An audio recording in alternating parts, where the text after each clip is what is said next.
Oh, man. These rooms are kind of nice. Hey, Joe. Hi, John. We got 2 to a room because we're just that lucky, so we got 1 to a bed. And we're going to go get dinner. So we'll get some sleep, and we'll see you tomorrow. 41-0 Trinity College had to be the top story going into this year's College World Series. But for the Blue Jays, it was first things first. They would open up against Adrian College from the Mid-East region, and then a potential matchup with the defending national champions or the #1 team in the country.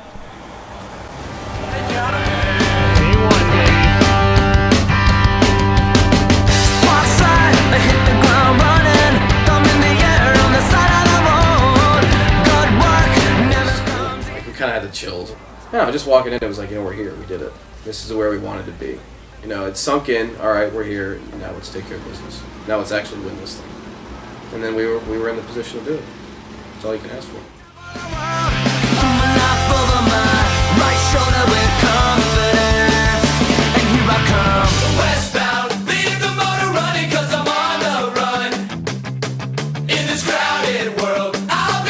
Pitching was the name of the game for the Blue Jays in Game 1, as starting pitcher Joe Zaccaria tossed 9 innings, striking out 14 Adrian hitters.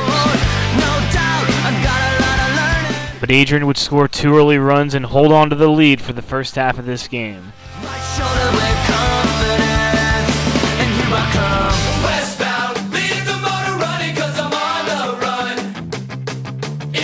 But in the bottom of the 6th, the Blue Jays offense would finally get to work. Brian Uchek led off the inning with a single to right, and senior outfielder Rob Petroforte delivered the big hit the Blue Jays were looking for.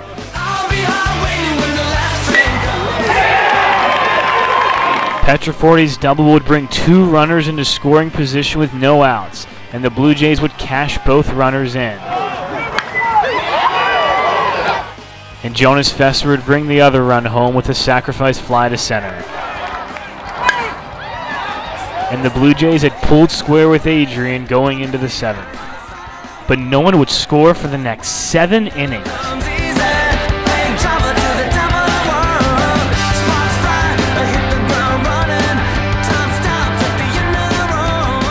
We move all the way to the bottom of the 14th with the score still tied at 2. Tony Margoy led the inning off with a base hit, and Matt Benchner would follow.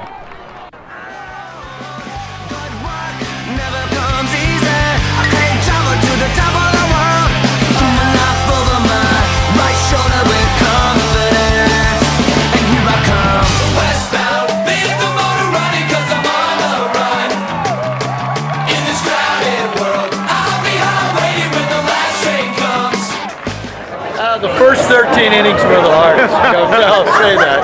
And furthermore, I told the guys in the gym last week, pitching's going to play a major role in a tournament like this, and it surely did. So Joe Zaccaria threw 160 pitches and Keeley threw 60, and that was a pretty good day's work.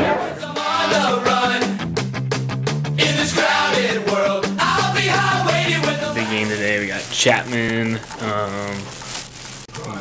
It's game 2, so it's a big one. Hey, Tony. I wouldn't go in there.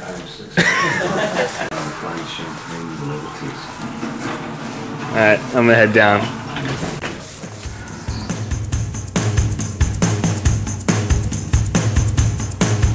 We had some architectural work to do on the bus.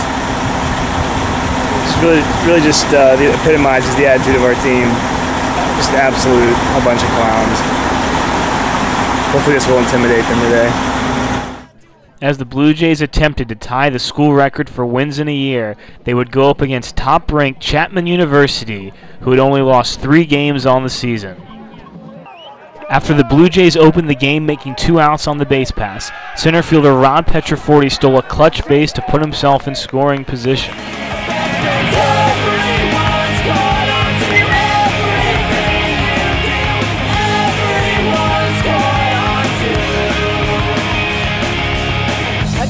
After all the commotion in the first, the Blue Jays did have a 1-0 lead going into the second.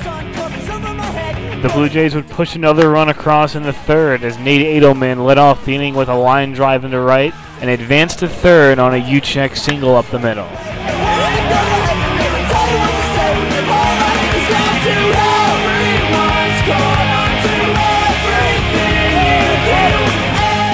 And an RBI ground out would give the Blue Jays a 2-0 lead. But later, Chapman put together a 4-run, 2-out rally in the bottom of the fifth, and they led the Blue Jays by 2 going into the sixth. Get through!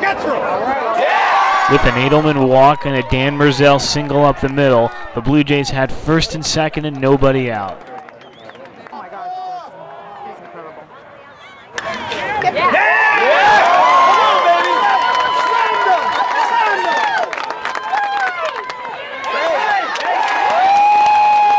Petroforte stepped to the dish as the Blue Jays had first and second and 1 out, but the ground ball he hit was so soft that their only play was to get him at first and to allow the runners to move to second and third.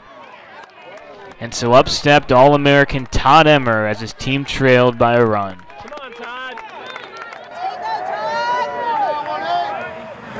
Oh, man.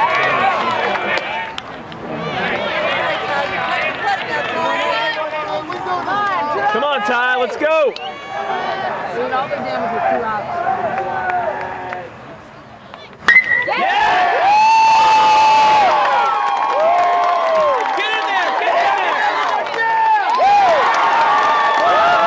So the Blue Jays answered back and scored 3 runs of their own, taking a 5-4 lead as we crossed the half point of the game. The Blue Jays got back to work loading the bases the next inning. But Chapman All-American pitcher Kurt Yako got his team out of the jam unscathed as he got a strikeout and 2 groundouts, and going to the 8th, the lead was still only 5-4. Yako would dominate the Blue Jays hitters the rest of the game. It would be up to Chapman to figure out Ches Angeloni in the bottom of the 9th. Hold on to your butts.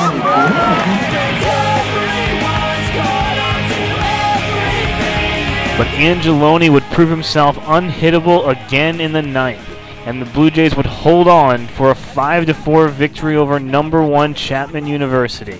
In this game, he threw 9 innings, allowing only 4 earned runs and striking out 6 Chapman hitters. And the Blue Jays were 2 wins away from a national championship.